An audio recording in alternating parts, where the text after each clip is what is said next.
Assalamualaikum warahmatullahi wabarakatuh. Halo teman-teman, saya Rafi Ngatan Mulia, jurusan Sejarah Kebudayaan Islam 1A, Fakultas Usuluddin Adab dan Dakwah.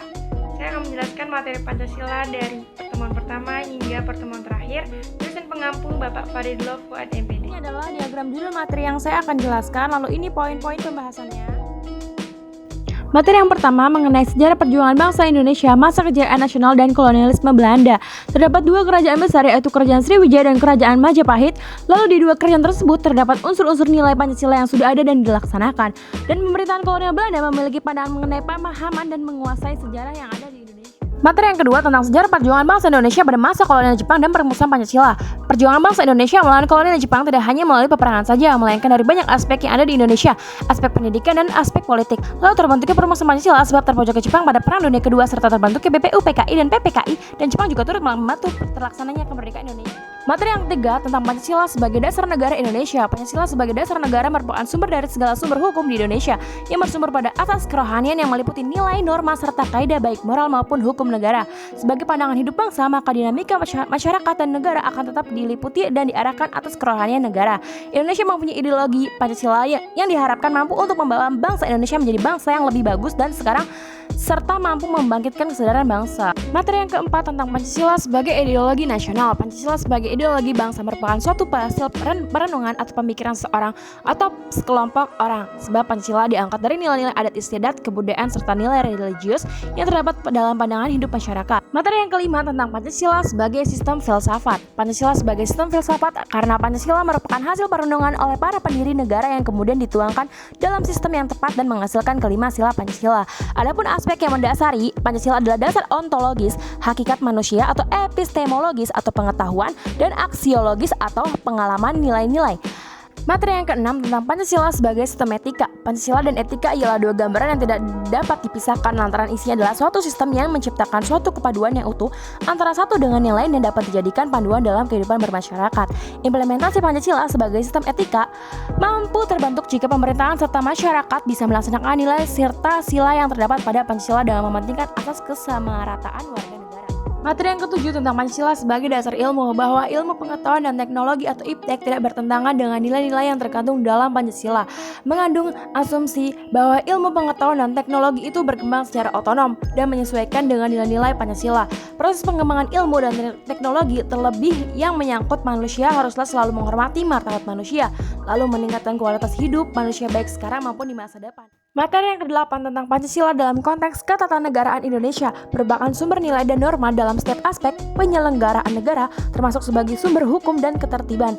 Posisi Pancasila dalam sistem ketatanegaraan Indonesia dapat diuraikan sebagai sumber dari segala hukum, pandangan hidup, dan sebagai dasar negara. Sistem ketatanegaraan Republik Indonesia sedangkan berdasarkan Pancasila sebagai tercantum dalam Undang-Undang Dasar 1945 bertujuan nasional adalah melindungi segenap bangsa, memajukan kesejahteraan umum, mencerdaskan kehidupan bangsa, dan melaksanakan ketertiban dunia yang berdasarkan kemerdekaan, perdamaian, dan keadilan serta dasar dari Pancasila. Implementasi nilai Pancasila ini dapat diartikan sebagai pelaksanaan atau penerapan juga keadaan gerak. Tentu saja pelaksanaan atau keadaan gerak nilai-nilai Pancasila dalam sistem ketatanegaraan Indonesia. Materi yang ke-9 tentang Pancasila dan realisasi HAM di Indonesia. HAM merupakan hak yang dimiliki setiap manusia yang bersifat mendasar atau pokok yang berasal dari anugerah Tuhan Yang Maha Esa. Nilai HAM di dalam Pancasila mengenal tentang hubungan HAM dengan Pancasila, perkembangan HAM di Indonesia, serta implementasi Pancasila dalam menjaga eksistensi bangsa. Pancasila dan HAM sangat berhubungan erat satu sama lain, yaitu di dalam Pancasila terdapat butir-butir yang membahas dan mengatur hal-hal yang menyangkut HAM. Materi yang ke-10 tentang Pancasila sebagai paradigma kehidupan bermasyarakat, berbangsa, dan bernegara. Paradigma merupakan suatu asumsi-asumsi dasar dan asumsi-asumsi teoritis yang umum atau merupakan suatu sumber nilai, sehingga merupakan suatu sumber-sumber hukum yang dimana ada metode seru penerapan dalam ilmu pengetahuan sehingga sangat menentukan sifat, ciri, serta karakter ilmu pengetahuan itu sendiri. Kemudian dalam Pancasila itu terdapat paradigma pembangunan, di antaranya Pancasila sebagai paradigma di bidang politik, Pancasila sebagai paradigma di bidang hukum, Pancasila sebagai paradigma dalam pembangunan ekonomi. Materi yang ke-11 tentang dinamika pelaksanaan Pancasila dan Undang-Undang tahun 1945 sebelum reformasi.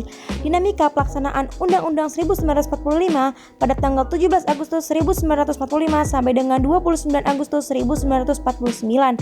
Lalu ada dinamika pelaksanaan Undang-Undang tahun 1945 dan dibagi menjadi dua. Ada masa Orde Lama, yaitu tanggal 5 Juli 1959 sampai dengan 11 Maret 1966, dan dinamika pelaksanaan Undang-Undang 1945 masa Orde Baru, yaitu pada tanggal 11 Maret 1966 sampai dengan 22 Mei 1990. Yang ke-12 yaitu tentang dinamika pelaksanaan Pancasila dan Undang-Undang tahun 1945 setelah reformasi.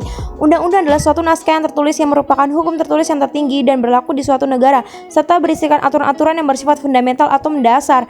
UUD berbeda dengan konstitusi. Orde Lama pada periode Presiden Soekarno tahun 1945 sampai 1968, lalu pelaksanaan Undang-Undang Orde Baru dipimpin oleh Soeharto pada misi mengembalikan keadaan selesainya pemberontakan PKI, dan era reformasi pasca Soeharto tahun 1998. Dan materi yang terakhir tentang telaah kritis Pancasila terhadap isu-isu yang berkembang di masyarakat. Pendidikan karakter ialah sistem pendidikan yang bertujuan untuk menanamkan nilai-nilai karakter tertentu kepada peserta didik yang di dalamnya terdapat komponen pengetahuan yang bertujuan untuk memfasilitasi siswa agar mampu menggunakan pengetahuan, mengkaji, menginternalisasi, mempersonalisasi nilai, dan mengembangkan keterampilan sosial yang memungkinkan tumbuh dan berkembang akhlak mulia dalam diri siswa.